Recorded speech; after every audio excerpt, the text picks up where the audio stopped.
Welcome to Kenton's videos. Enjoy the video. You begin by confirming your device model and the exact iOS version, because mismatched files will fail.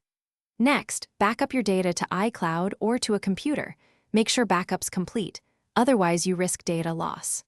Once done, download the correct IPSWA file for that model on a Mac or PC and install the latest Finder or iTunes updates. You need a cable and at least 50% battery, or keep the device charging during the process to avoid interruption. You now connect the device to your computer and open Finder or iTunes because those tools handle restores. Next, force the device into recovery or DFU mode using the model-specific button sequence. This prevents the running OS from blocking the restore. Once the computer detects the device in recovery, hold Option/Shift on Mac/Windows and select Restore, then pick the IPSWA file you downloaded. Make sure to choose Restore, not Update. This replaces the installed firmware with the. You finish by letting the restore run to completion. The phone will reboot and show the setup screen. Do not disconnect during this time.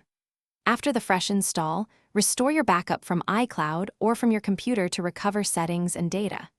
If you encounter errors, make sure to retry with another USB cable or port, reboot the computer, or redownload the IPSWA because corrupted files cause failures. If the device remains stuck, try DFU mode again and repeat the restore process. Thanks for watching. Consider subscribing if we helped you.